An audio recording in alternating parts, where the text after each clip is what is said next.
जय हिंद प्यारे साथियों। आज की क्लास में हम करंट प्लस पांडिचेरी राज्यों को देखेंगे और लल्लन टॉप। पहला प्रश्न है, हाल ही में सिंगापुर और भारतीय नौसेना के बीच द्विपक्षीय समुद्री अभ्यास सिम्बेक्स 2024 कहाँ प्रारंभ हुआ है? तो सिम्बेक्स युद्ध अभ्यास भारत और सिंगापुर के मध्य आंध्र प्रदेश में प्रारंभ हुआ है, विशाखापट्टनम में। सिम्बेक्स 2024 यह सिंगापुर और भारत के मध्य युद्धाभ्यास हुआ है। नौसेना का युद्धाभ्यास है सिम्बेक्स।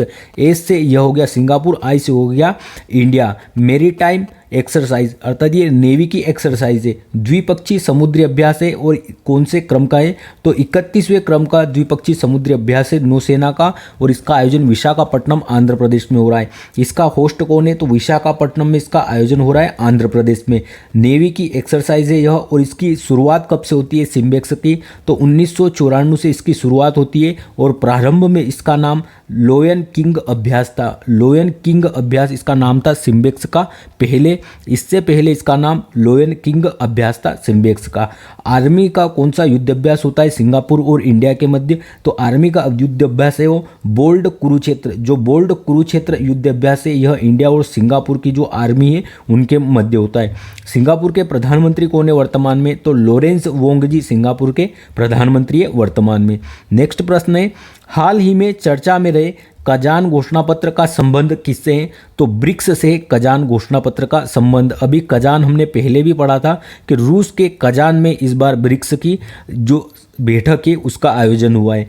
ब्रिक्स जिसमें ब्राज़ील, रशिया, इंडिया, चाइना और साउथ अफ्रीका सदस्य देश है, और 5 नए सदस्य देश भी इसमें शामिल हो चुके हैं। 2024 में इसका होस्ट कौन था? तो कजान शहर, जो रूस का कजान शहर है, इसका होस्ट था, और इस बार 16वें क्रम का आयोजन था ब्रिक्स का। 2025 में इसका होस्ट कौन रहने वाला है? तो ब्राज़ील इसका होस्ट रहेगा 2025 में, यह घोषणा हो चुकी है। और इस बार ब्रिक्स की थीम क्या रखी गई थी? तो वैश्विक विकास और सुरक्षा। वैश्विक विकास और सुरक्षा इसकी थीम है ब्रिक्स 2024 की। कजान घोषणा पत्र के नाम से भी इसे जाना जाता है, और इसका संबंध ब्रिक्स से है। कजान घोषणा पत्र को यहाँ पर अपनाया गया है, जिसके तहत यहाँ पर 13 नए पार्टनर देशों को शामिल किया गया है। इनको सदस्य नहीं बनाया गया है, केवल नए पार्टनर के रूप में 13 देशों को इसमें शामिल किया गया है। 5 नए सदस्य कौन शामिल हुए थे पहली बार इसकी बैठक में? तो जो 5 नए सदस्य सऊदी अरब, यूएई, संयुक्त अरब अमीरात, ईरान, मिस्र और इथोपिया, यह पहली बार भाग लिया था इन्होंने ब्रिक्स में। और इसका नाम अब चेंज होकर क्या हो गया है? तो 5 नए सदस्य शामिल होने के बाद इसका नाम ब्रिक्स प्लस हो गया है, और ब्रिक्स प्लस की यह फर्स्ट बैठक थी। ब्रिक्स फर्स्ट जो प्लस है इसका फर्स्ट सम्मेलन ये कहाँ? कजान, रूस में हुआ है। 5 नए सदस्य देश जो शामिल हुए उनके साथ। और पाकिस्तान नल्ला को यहाँ पे अस्वीकार कर दिया, अर्थात इसने जो 13 नए पार्टनर देश बने इसमें भी शामिल होने की अपनी इच्छा जताई थी, लेकिन इसे मना कर दिया गया है एकदम से, और इसे बिल्कुल भी शामिल नहीं किया गया है। नल्ला बोला इतनी औकात अभी नहीं है तुम्हारी, कि इतनी अच्छी अर्थव्यवस्था नहीं है आतंकवाद की तुम्हारी, कि मतलब आपको ब्रिक्स में शामिल किया जाए। ब्रिक्स की बात करें तो इसकी संकल्पना किसने दी थी? सबसे पहले इसका इतिहास देख लेते ब्रिक्स का। तो इसकी संकल्पना जिम ओ नील के द्वारा दी गई थी 2001 में।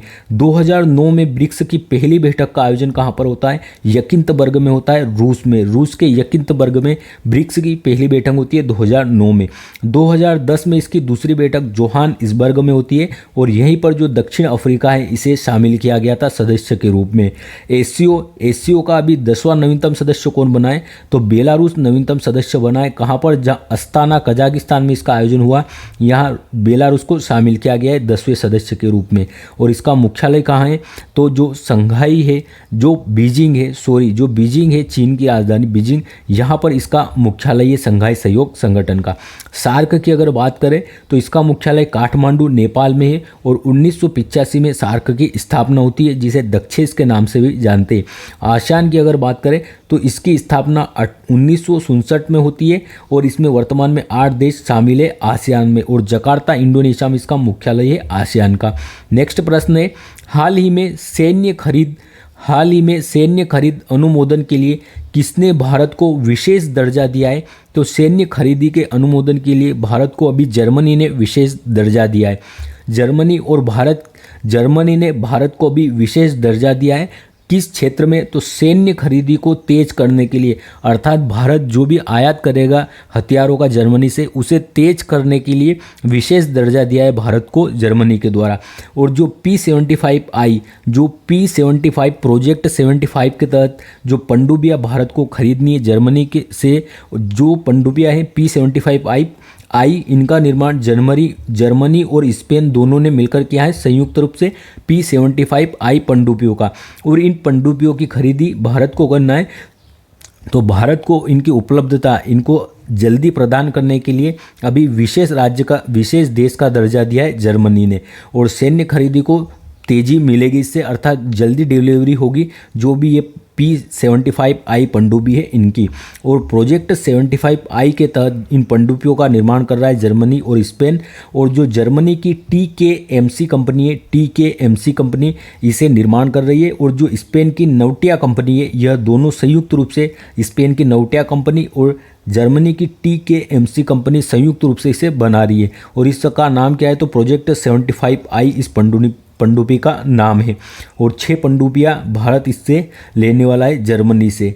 तो इसके लिए अभी भारत को विशेष दर्जा दिया है जर्मनी ने। भारत की पहली स्वदेशी परमाणु पनडुब्बी कौन सी है, तो यह INS अरिहंत है। भारत की स्वदेशी पहली परमाणु पनडुब्बी, स्वदेशी अगर पहली पूछेगा तो INS अरिहंत आएगी। और दूसरी स्वदेशी परमाणु पनडुब्बी भी हाल ही में कौन सी लॉन्च हुई है, तो यह है INS अरिहंत, यह आपको याद रखना है। नेक्स्ट प्रश्न है, हाल ही में विश्व के सर्वश्रेष्ठ स्कूल पुरस्कार 2024 से किसे सम्मानित किया गया है, तो हाल ही में विश्व के सर्वश्रेष्ठ स्कूल पुरस्कार 2024 से भारत के 3 स्कूलों को सम्मानित किया गया है अलग अलग श्रेणी में। और सर्वश्रेष्ठ पुरस्कार से सम्मानित किया गया है अपनी अपनी श्रेणी में तीनों स्कूलों को। तो ये 3 स्कूल कौन से हैं, रसायन इंटरनेशनल स्कूल दिल्ली, इसे पर्यावरण के क्षेत्र में सर्वश्रेष्ठ सम्मान मिला है। रसायन इंटरनेशनल स्कूल दिल्ली का स्कूल है और पर्यावरण के क्षेत्र में। CM rise school Vinoba Madhya Pradesh, यह रतलाम जिले में है मध्य प्रदेश के। और इसे नवाचार के क्षेत्र में, इनोवेशन के क्षेत्र में सर्वश्रेष्ठ पुरस्कार मिला है। तीसरा स्कूल है कालवी इंटरनेशनल पब्लिक स्कूल, यह तमिलनाडु के मदुरई में है। और इसे सामुदायिक विकास के लिए सर्वश्रेष्ठ पुरस्कार मिला है। सामुदायिक विकास के क्षेत्र में कार्य करने के लिए सर्वश्रेष्ठ पुरस्कार मिला है कालवी इंटरनेशनल पब्लिक स्कूल को, तो ये तमिलनाडु के मदुरई में। तो उपयुक्त सभी इन तीनों स्कूलों को अपनी अपनी श्रेणी में सर्वश्रेष्ठ पुरस्कार मिला है। नेक्स्ट प्रश्न है, हाल ही में WHO से मंजूरी प्राप्त भारत की वैक्सीन जायवेक TCV का संबंध किससे है, तो WHO ने इसे मंजूरी प्रदान कर दी है जायवेक TCV वैक्सीन को। और इसका संबंध किससे, तो टाइफाइड की वैक्सीन है यह जायवेक TCV। इसे जाइडस लिमिटेड द्वारा तैयार किया जा रहा है। जायवेक TCV वैक्सीन का नाम है, इसे जाइडस लिमिटेड के द्वारा तैयार किया जा रहा है। और ये टाइफाइड TCV का अगर फुल फॉर्म देखोगे आप, तो टाइफाइड कंजुगेट वैक्सीन, जायवेक TCV का फुल फॉर्म देखोगे तो टाइफाइड कंजुगेट वैक्सीन इसका नाम है। और WHO ने इसे मंजूरी प्रदान कर दी है।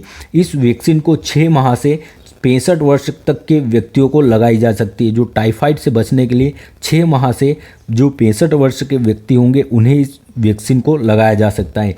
और इसका निर्माण कहाँ पर हो रहा है, तो अहमदाबाद में इसका निर्माण हो रहा है। टाइफाइड की बात करें तो इसे मियादी बुखार भी कहा जाता है, अर्थात यह आता है पुनः उतर जाता है, आता है और फिर से वापस पुनः बुखार सही होने के बाद वापस आ जाता है, उसे कहा जाता है मियादी बुखार। और सोलेमन टाइफी जीवाणु के कारण होता है, सोलेमन टाइफी जीवाणु के कारण यह होता है। और दूषित पानी और भोजन, जो दूषित पानी और भोजन होता है उसके कारण होता है। और इसमें प्रभावित अंग कौन सा होता है, तो आंत इसमें प्रभावित अंग होती है। प्रभावित अंग जो भी पेट को अगर दूषित जल और भोजन के कारण हो रहा है तो वह जो रोग है वह हमेशा आंत को ही प्रभावित करेगा लगभग। और इसके लिए कौन सा टेस्ट किया जाता है टाइफाइड के लिए, तो विडोल टेस्ट होता है इसके लिए। नेक्स्ट प्रश्न है, हाल ही में इंटरनेशनल कॉपर एसोसिएशन का नवीनतम सदस्य कौन बना है, तो हिंडाल्को, आपने इसका नाम सुना होगा हिंडाल्को का, जो कि कॉपर एल्यूमिनियम के क्षेत्र में कार्यरत है। तो इंटरनेशनल कॉपर एसोसिएशन का नवीनतम सदस्य कौन बना है, Hindalco. Hindalco Hindustan aluminium corporation, Hindustan aluminium corporation यह अभी हाल ही में सदस्य बना है ICA का, अर्थात international copper copper association, international copper association का सदस्य बना है। अभी हाल ही में हिंदुस्तान एल्यूमिनियम कॉरपोरेशन, जो कि हिंडाल्को के नाम से हम जानते हैं। इंटरनेशनल कॉरपोरेशन एसोसिएशन की बात करें तो वर्तमान में 33 देश अर्थात 33 कंपनियां इसमें शामिल है। इसका हेडक्वार्टर वाशिंगटन डीसी में, कहाँ पर है? वाशिंगटन डीसी में। और इसमें अभी हिंडाल्को शामिल हुआ है। हिंडाल्को किस ग्रुप की कंपनी है? तो यह आदित्य बिरला ग्रुप की कंपनी है। इसकी स्थापना कब होती है? तो 1958 में मुंबई में इसकी स्थापना होती है। और इसका एल्यूमिनियम प्लांट कहाँ पर है अपना? तो जो रेणुकूट उत्तर प्रदेश है, यहाँ पर इसका हिंडाल्को का जो एल्यूमिनियम प्लांट है वह, ये आपको इंपॉर्टेंट है, याद रखना है। रेणुकूट प्लांट कहाँ है एल्यूमिनियम का? तो यह यूपी में है। नेक्स्ट प्रश्न है, हाल ही में सुविधा 2.0 मोबाइल ऐप किसने लॉन्च किया है? अभी हाल ही में इलेक्शन कमीशन ऑफ इंडिया के द्वारा सुविधा 2.0 मोबाइल ऐप लॉन्च किया गया है चुनाव आयोग के द्वारा। जो सुविधा 2.0 ऐप है, इसे इलेक्शन कमीशन ऑफ इंडिया निर्वाचन आयोग के द्वारा लॉन्च किया गया है। और इसका कार्य क्या होगा, ये किस सुविधा में काम आएगा? तो जो भी उम्मीदवार खड़े होते हैं चुनाव में, उन्हें रैलियों के लिए अनुमति की आवश्यकता होती है। उन्हें ऑफलाइन जाकर जो एसडीएम है, जो डीएम है, उनसे, जो निर्वाचन अधिकारी है, उनसे अनुमति लेनी होती है अपनी रैलियों की। लेकिन इस ऐप के माध्यम से अब ऑनलाइन जो रैलियाँ हैं उनकी अनुमति ली जा सकती है उम्मीदवारों के द्वारा। तो ऑनलाइन से ही अनुमति ले सकते हैं रैलियों की इस ऐप के द्वारा। कुछ समय पहले भी चुनाव आयोग ने सी विजिल ऐप और सक्षम ऐप दोनों को लॉन्च किया था। सी विजिल और सक्षम ऐप भी किसने लॉन्च किए थे? चुनाव आयोग के द्वारा किए गए थे। इलेक्शन कमीशन ऑफ इंडिया, इसकी स्थापना 25 जनवरी 1950 को होती है और संविधान के आर्टिकल 324 में इसका उल्लेख है। 25 जनवरी को ही हम राष्ट्रीय मतदाता दिवस के रूप में भी मनाते हैं। नेक्स्ट प्रश्न है, हाल ही में डाक विभाग ने कित्तूर विजय उत्सव के 200 वर्ष पूरे होने पर एक स्मारक टिकट जारी किया है। कित्तूर विजय उत्सव का संबंध किससे है? तो कित्तूर विजय उत्सव का संबंध कर्नाटक से है। और डाक विभाग ने अभी 200 वर्ष पूरे होने पर एक स्मारक डाक टिकट जारी किया है। कित्तूर विजय उत्सव, इसको 200 वर्ष पूर्ण हो चुके हैं। इस अवसर पर डाक विभाग ने एक डाक टिकट जारी किया है। क्या है ये, एक बार देख लेते हैं। यहाँ की जो कित्तूर है, यहाँ की एक रानी थी, रानी चमन्ना। यहाँ इनका जन्म हुआ था। जो कित्तूर है कर्नाटक, यहाँ पर रानी चन्नम्मा का जन्म होता है। और ईस्ट इंडिया कंपनी के विरुद्ध इन्होंने 23 अक्टूबर 1824 को इन्होंने ईस्ट इंडिया कंपनी से संघर्ष किया और इस संघर्ष में जान थेकरी की हत्या कर दी। जो जान थेकरी था, इसकी ठिकरी फोड़ दी गई चिन्नम्मा रानी के द्वारा, अर्थात इसको पराजित कर दिया गया 1824 में। तो इसके अभी 200 वर्ष पूरे हुए हैं। इसके लिए यह स्मारक टिकट जारी किया गया है। जो उत्तराधिकारी है, इसको लेकर इनके मध्य संघर्ष हुआ था। इसी समय भारत में जो हड़प नीति है या जो व्यपगत का सिद्धांत है, वह डलहौजी के द्वारा लागू किया गया था, जिसे रानी लक्ष्मीबाई के दत्तक पुत्र लेने से मना कर दिया था। इसी प्रकार यहाँ भी उत्तराधिकारी जो दत्तक पुत्र था, उनको लेकर ईस्ट इंडिया कंपनी और रानी चन्नम्मा के मध्य संघर्ष हुआ था, जिसमें जान ठेकरी की हत्या कर दी थी रानी चन्नम्मा के द्वारा। तो इसके 200 वर्ष पूर्ण होने पर इसके लिए डाक टिकट जारी किया गया है। हड़प नीति या व्यपगत का सिद्धांत किसने पालन किया था इसका? तो डलहौजी ने इसे पालन किया था। और अवध को किसके आधार पर विलय किया था? तो कुशासन के आधार पर अवध को विलय किया था डलहौजी ने। नेक्स्ट प्रश्न है, हाल ही में वर्ष 2025 टेनिस हॉल ऑफ फेम में क्लास में शामिल मारिया शारापोवा का संबंध किससे है? तो मारिया शारापोवा यह रूस की खिलाड़ी है। और किसकी खिलाड़ी है? टेनिस की खिलाड़ी है। मारिया शारापोवा, इन्हें रूस की सुंदरी के नाम से भी जाना जाता है। सुंदरी में डूब गए कई सूरा, तो कई सूरा सुंदरियों के अंदर डूब जाते हैं। तो मारिया शारापोवा यह रूस की सुंदरी है और इन्हें भी हाल ही में टेनिस हॉल ऑफ फेम में शामिल किया गया है। 2012 में इन्होंने जो लंदन ओलंपिक हुए थे, वहाँ पर सिल्वर पदक जीता था टेनिस में, 2012 लंदन ओलंपिक में। और जो बाप और ब्रायन, दो भाई थे जुड़वा, बॉब और ब्रायन, ये दो जुड़वा भाई थे। यूएसए के विश्व की सर्वश्रेष्ठ युगल जोड़ी थी दोनों भाइयों की, बॉब व ब्रायन की। तो इन्हें भी अभी हॉल ऑफ फेम में शामिल किया गया है, जो कि यूएसए के खिलाड़ी थे। अब हम राज्य दर्शन देखते हैं, उसके बाद लल्लन टॉप, और फिर हम कल के प्रश्नों का रिवीजन करके क्लास समाप्त करेंगे। अगर आप क्लास की पीडीएफ प्राप्त करना चाहते हो तो डिस्क्रिप्शन में दिए लिंक से आप जुड़ सकते हैं। और अगर क्लास अच्छी लगे तो लाइक करिएगा, और कुछ सजेशन हो तो भी ज़रूर दीजिएगा। आप लोग कमेंट नहीं करते, अगर आपका कुछ सजेशन है, ऐसा तो हो ही नहीं सकता कि क्लास एकदम परफेक्ट मिल रही हो आपकी। अगर कोई सजेशन है तो आप कमेंट बॉक्स में अपना सजेशन ज़रूर दीजिए, ताकि हम बेहतर करके और भी क्लास को आपके लिए लाभदायक बना सके, ताकि आपको एग्ज़ाम में इस क्लास का ज़्यादा से ज़्यादा बेनिफिट मिले और कम से कम समय लगे आपका स्टडी में। तो इसलिए अपना सुझाव भी ज़रूर दीजिएगा। तो हम आज पुडुचेरी यूटी को देखते हैं। यूनियन टेरिटरी जो हमारा पुडुचेरी है इसे देखेंगे। पुडुचेरी यह 4 जिले हैं इसके, और 3 राज्यों में इनका विस्तार है, अर्थात 4 जिले 3 राज्यों में फैले हुए हैं। इसके 4 जिले यमन, कराईकल, पुडुचेरी और माहे। जो यनम है ये कहाँ पर है? आंध्र प्रदेश में है।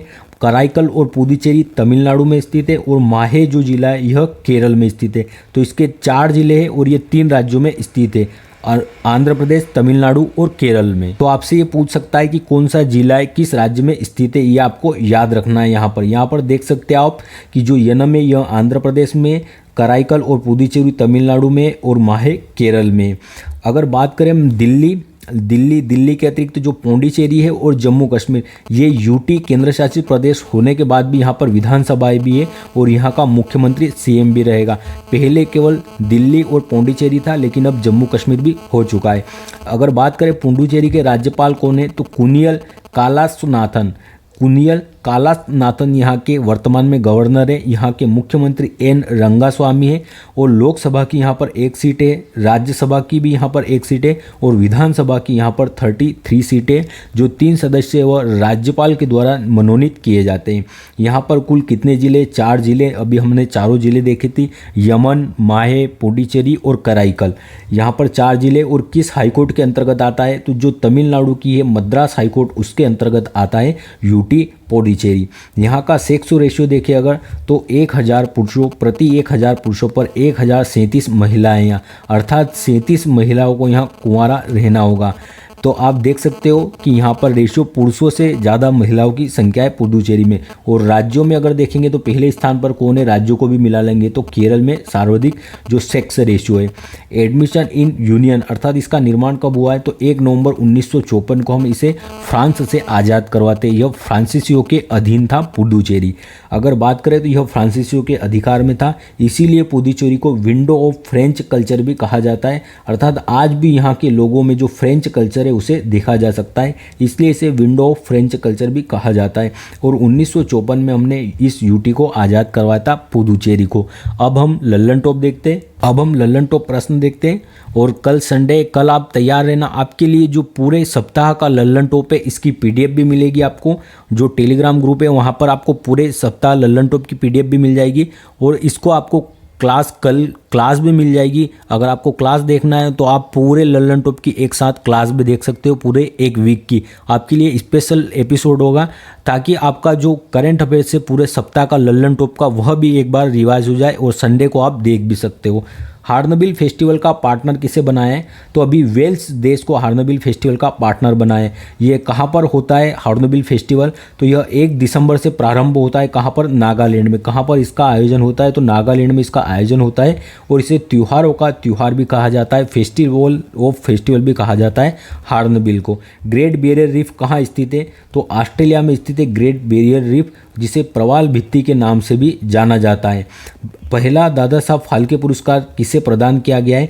तो देविका रानी जी को पहला दादा साहब फाल्के पुरस्कार से सम्मानित किया गया है। और इस वर्ष किसे मिला है? तो मिथुन चक्रवर्ती को इस वर्ष दादा साहब फाल्के पुरस्कार से सम्मानित किया गया है। ऑस्ट्रेलिया में चक्रवात को क्या कहा जाता है? तो ऑस्ट्रेलिया में चक्रवात को विली विलिस कहा जाता है। नेक्स्ट है विश्व छात्र दिवस कब मनाया जाता है? तो 15 अक्टूबर को मनाते हैं विश्व छात्र दिवस।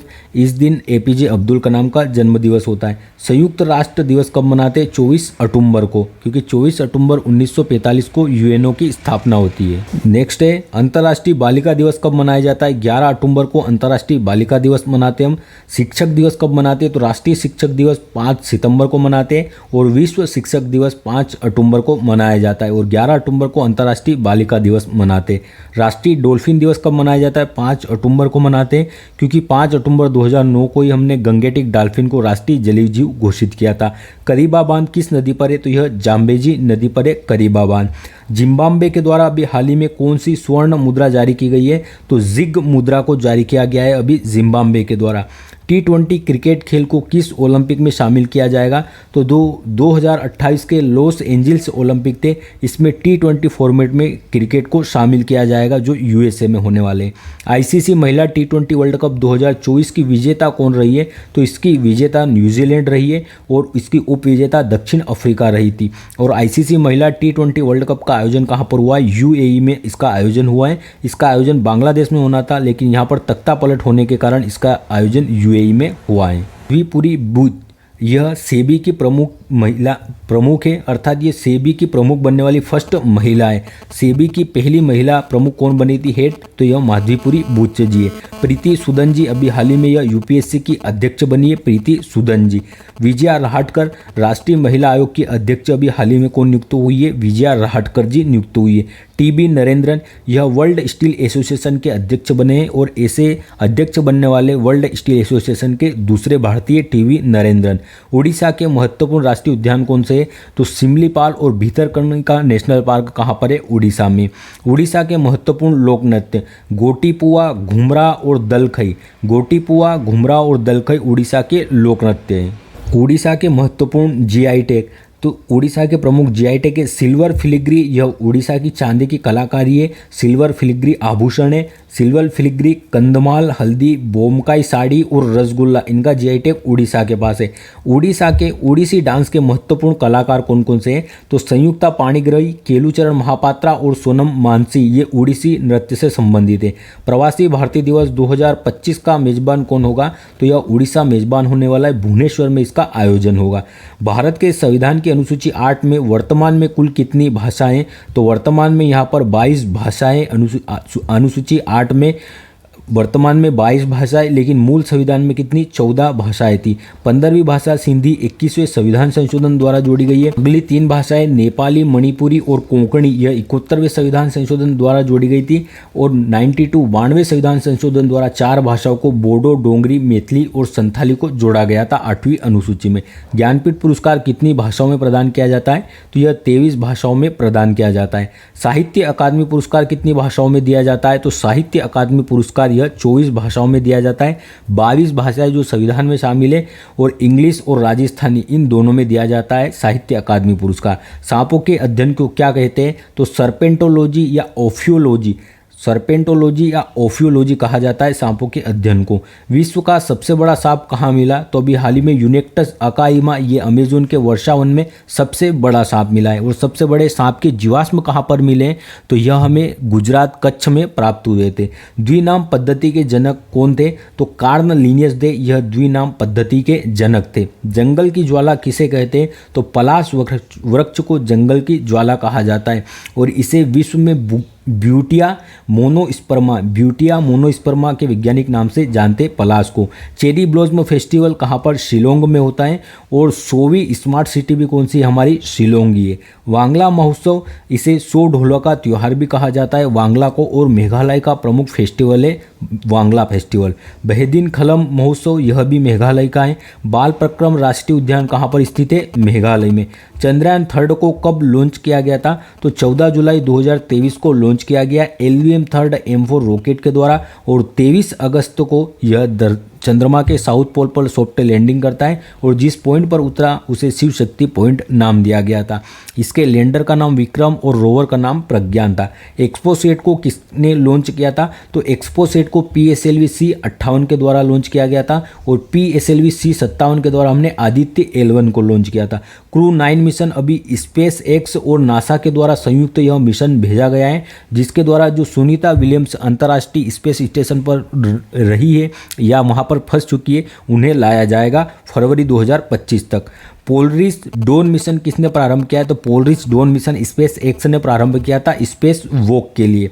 70वें राष्ट्रीय फिल्म पुरस्कार में सर्वश्रेष्ठ अभिनेता का पुरस्कार किसे मिला है? तो ऋषभ शेट्टी जी को मिला है राष्ट्रीय फिल्म पुरस्कार 70वें क्रम का, और इन्हें कंतारा फिल्म के लिए यह दिया गया था। ऑस्कर अवार्ड 2024 में सर्वश्रेष्ठ अभिनेता का पुरस्कार किसे मिला है? तो किलियन मर्फी को मिला है। और फिल्म में सर्वश्रेष्ठ कौन सी फिल्म ऑस्कर प्राप्त किया है? तो ओपनहाइमर को मिला है। ये परमाणु बम के जनक है। इंग्लैंड के वर्तमान में प्रधानमंत्री कौन है? तो कीर स्टारमर अभी प्रधानमंत्री बने ऋषि सुनक जी की जगह।